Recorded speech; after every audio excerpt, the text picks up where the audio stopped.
बिस्मिल्लाहिर्रहमानिर्रहीम। अस्सलाम वालेकुम। तबले पर थाप पड़ते ही घुंघरुओं की झनकार सुनाई दी और फिर एक पुरजोश हल्के हल्के थरकते वजूद के साथ वो तमाशबीनों के बीच आ गई। उसके साथ ही एक और परी भी पहली वाली की तकलीद करते तमाशबीनों के सामने आई। दोनों एक तरफ से हल्की लय पर चलती कुछ इस अंदाज से सबके सामने आई थी कि देखने वालों को महसूस हो जैसे दो परियां हवा के दोष पे तैरती आई हों। उनके दिल मचल उठे थे। उनकी भूखी नजरें उनके लचकते थरकते वजूदों पर गोया जम गई थी। वो अपने अपने हाथ में पकड़े शराब के गिलासों को भी फरामोश कर चुके थे। आहिस्ता आहिस्ता रक्स में तेजी आती जा रही थी और देखने वालों की धड़कनों में भी। अचानक एक कमरे का दरवाज़ा खुला और उसमें से एक कम उम्र लड़की बाहर निकलकर साजिंदों के करीब नीम दराज एक मोटी औरत के पास आ बैठी। तमाशबीनों की नज़र बैक वक्त उस पर पड़ गई और वापस पलटना भूल गई थी। वो थी ही इतनी मासूम और खूबसूरत के देखने वाला नजर हटाना तो दूर की बात, आंखें झपकाना भी भूल चुका था। नाचने वाली लड़कियों की तरफ अब किसी का ध्यान ही ना रहा था। सब उसकी तरफ मुतवज्जा हो गए थे। वो वहां की जैसे मेहमान खुसूसी ही बन गई थी। सब उस बात पर भी हैरान थे कि रेशम बाई ने यह हीरा अब तक कहाँ छुपा रखा था। ये यहाँ की मशहूर तवायफ रेशम बाई का कोठा था और नाचने वालियां दोनों उसकी बेटियां थी।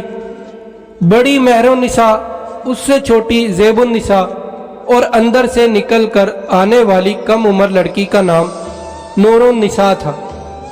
सब उसे नूर ही कहते थे।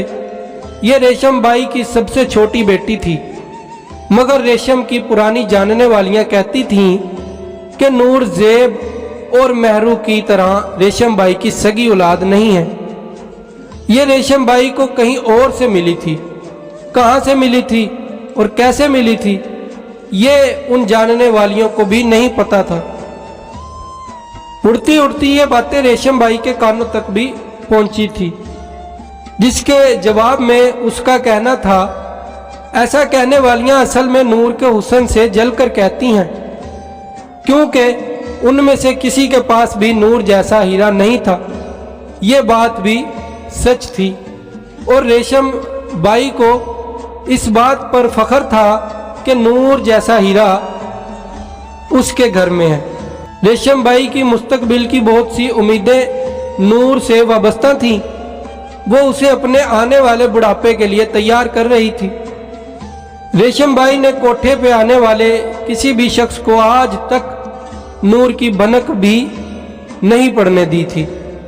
पहले कई साल उसने नूर को अपने पास रखा और फिर अपनी बहन के पास कराची भेज दिया उसकी तरबियत के लिए, और नूर कुछ माह पहले ही कराची से वापस आई थी।